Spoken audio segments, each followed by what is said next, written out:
안녕하세요. 뉴스 속 날씨 이선아입니다. 지구온난화 문제가 점점 심각해지고 있는 상황에서 전 세계는 2020년 이후에 신기후 체제를 준비하고 있습니다. 정부가 지난해 발표했던 온실가스 감축 목표보다 후퇴한 감축 목표 시나리오를 발표해서 논란이 일고 있는데요. 이에 대한 자세한 내용 취재 기자와 함께 알아보겠습니다. YTN 사이언스의 양회영 기자 나와 있습니다. 안녕하세요. 네, 안녕하세요. 네, 우선 정부가 이번에 발표한 온실가스 감축 목표 시나리오에 대해서 좀 설명을 해주시죠. 네, 이 정부가 발표한 온실가스 감축 시나리오는요, 2030년을 기준으로 해서 국내에서 배출되는 온실가스 배출량의 전망치에서 얼만큼 줄일 계획인지를 담은 내용입니다. 그러니까 정부는 2030년에 우리나라에서 배출되는 온실가스의 총량을 8억 5,060만 톤이라고 예상하고 있는데요. 여기서 배출 전망량 대비 얼만큼 줄일지를 4개의 시나리오로 발표한 겁니다. 화면에서 볼 수 있듯이 1안을 선택하게 되면 2030년에는 전망치보다 14.7%를 줄인 7억 2,060만 톤을 배출하게 되고요. 19.2%, 또 25.7%를 줄이기로 한 각각 2안과 3안을 선택하게 되면 6억 8,800만 톤, 또 6억 3,200만 톤을 배출하게 되는 겁니다. 시나리오 중 가장 강력한 감축 목표를 담고 있는 4안의 경우는 배출 예상량보다 31.3%를 줄인 5억 8,500만 톤을 배출하게 되는 건데요. 이 정부는 이번 4개의 시나리오를 정하기 위해서 지난 5월부터 15개 전문기관을 중심으로 포스트 2020 공동 작업반을 구성해서 작업을 해왔습니다. 이 경제 성장률과 유가, 산업 구조 등 이런 주요 경제 변수를 토대로 감축 목표를 세웠고 이에 대한 4개의 시나리오가 만들어진 건데요.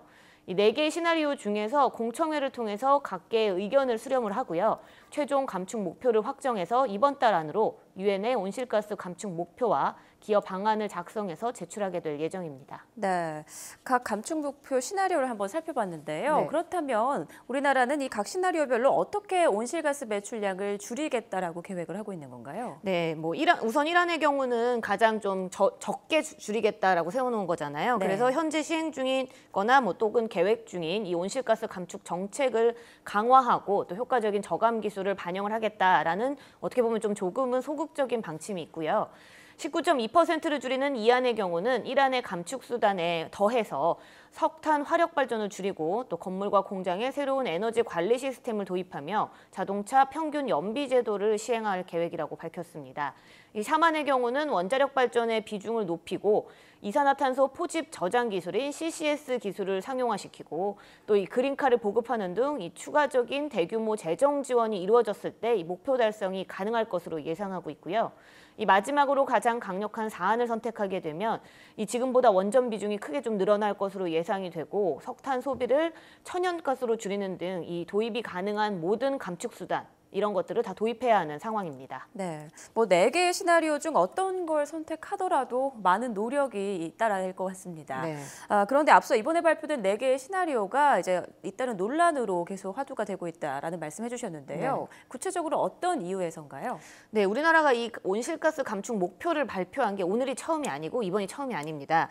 이 문제는 이전에 목표로 세웠던 것보다 지금의 정부 시나리오가 감축률이 굉장히 그러니까 예상 배출량이 늘어났기 때문인데요. 이 정부의 시나리오의 배출량 전망치가 아니라 2012년에 실제 배출량과 비교를 해봐도 문제가 있는 것으로 볼 수 있습니다. 1안을 선택하게 되면요, 2030년에 온실가스 배출량이 2012년보다 오히려 5.5%가 늘어나고요. 2안의 경우는 2012년과 같은 수준 정도일 뿐입니다. 그러니까 사실상 커다란 감축 노력 없이 현상을 유지하게 된다는 거죠. 또 3안과 4안 역시 온실가스를 크게 줄이진 못한다고 볼 수 있습니다.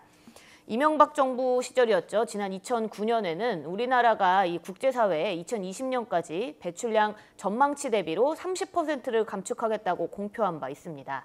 또 이번 정부에 들어서도 지난해 1월 국가 온실가스 감축 목표 달성을 위한 로드맵을 발표를 하면서 2020년의 배출량 전망치였죠. 7억 7,610만 톤에서 30%를 줄인 5억 4,300만 톤의 온실가스를 배출하겠다라고 목표를 세우고 발표를 했습니다.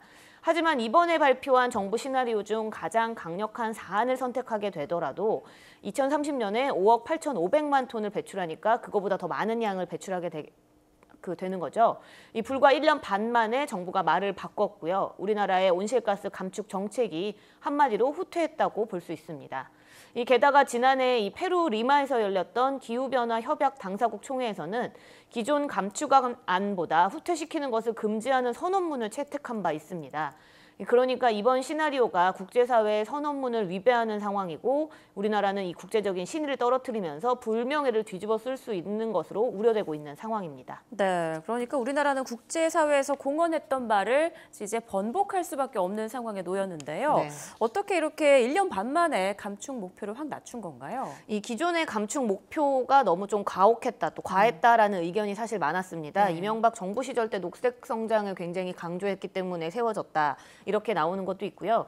이 국제사회에서는 사실 명분보다는 국제사회에서의 명분보다는 산업 발전이라는 국익을 먼저 생각해야 한다. 이런 생각에 이제 많아지면서 이번 감축 목표의 시나리오가 굉장히 좀 줄어들었죠.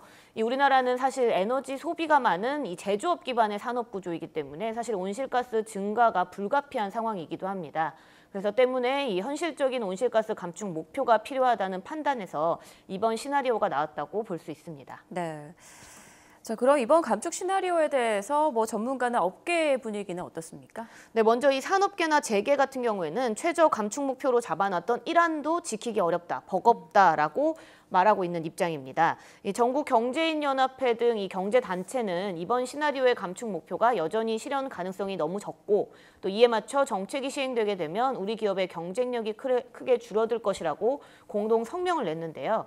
이 재계는 기업에게 할당된 온실가스 배출권이 절대적으로 부족한 상태에서 이 과징금이 크게 늘어나게 되면서 부담이 될 수 있다. 또 이로 인해 국내 생산 축소, 또 생산 공장의 해외 이전, 투자 지연 등 국내 산업계에 큰 영향을 미칠 것이라고 말하고 있습니다. 하지만 반대로 환경단체나 전문가들은 감축 목표가 후퇴한 데 있어서 엄청난 우려를 보여주고 있는데요. 앞서 말씀드렸듯이 국제사회에서의 비판은 물론이거니와 이 녹색 기후기금이라는 우리가 환경 관련된 기후 단체도 이렇게 우리가 유치를 했던 만큼 우리나라가 정권이 바뀌었다고 해서 감축 목표를 줄였다 이렇게 되면 국제사회에서 분명히 어떤 믿음이나 신의를 잃을 수밖에 없는 상황이라는 데 우려를 표하고 있습니다. 네, 이 감축 목표를 너무 높여도 또 너무 낮춰도 문제가 되는 것 같은데요. 네. 그렇다면 미국이나 중국 등 다른 나라들은 어떻습니까? 네, 우리나라는 이 감축 목표를 이번 달 안으로 정해서 유엔에 제출할 예정이죠. 이 새로운 기후변화 체제에 동참하게 되는 195개국 중에서도 이 38개국, 그러니까 38개국은 현재까지 이미 이 온실가스 감축 목표에 대한 내용들을 유엔에 제출한 상태입니다. 이들 국가는 이 온실가스 감축 목표가 사실은 버겁지 않는 수준이기도 하고 이행할 방법을 갖고 있는 나라라고 볼 수 있는데요. 대부분의 서비스업 위주로 발달된 유럽 국가들은 이 온실가스 배출량이 이미 정점을 찍고 다시 이제 줄어들고 있는 상태이기 때문에 상대적으로 감축 노력이 덜한 상황입니다. 이번에 주목할 점은 그동안 온실가스 감축 정책에 굉장히 소극적이었던 미국도 이미 계획서를 제출했다는 점인데요. 이 셰일가스 생산량 확대로 인해서 이 온실가스 배출이 자연스럽게 한 30% 이상 감출될 전망이고요. 이 자동차의 연비 저감이나 화석 발전의 감축, 건물에서의 온실가스 감축 등 이행 방법도 자세하게 제시한 상태입니다. 일본과 중국도 조만간 제출할 예정이라고 밝히고 있는데요. 일본은 2030년까지 2013년을 기준으로 26%를 감축할 예정이고요. 중국은 2030년에 온실가스 최고 배출 연도다라고 이렇게 예측하고 있기 때문에 이에 맞는 감축 목표를 현재 아직 찾고 있는 중이라고 합니다. 오는 9월까지 감축 목표 계획서를 유엔에 제출을 하게 되면요. 이를 토대로 올해 말 프랑스 파리에서 열리는 파리 당사국 총회에서 새로운 신기후체제 합의문을 도출할 예정입니다. 네, 양현 기자 오늘 말씀 고맙습니다. 네, 지난해 기준으로 우리나라의 온실가스 배출량은 세계 7위입니다. 온실가스 감축은 선진국은 물론 개도국까지도 참여해야 할 전 지구적인 기후변화의 대응법인데요. 우리나라의 온실가스 감축 목표 시나리오는 이번 달에 결정이 될 텐데 정부 시나리오에 산업계와 환경계 모두 강하게 반발하고 있어서 최종 결정까지 진통이 예상됩니다. 어떤 결과가 나올지는 조금 더 지켜봐야겠습니다. 오늘 뉴스 속 날씨 준비한 내용은 여기까지입니다. 시청해주신 여러분 고맙습니다.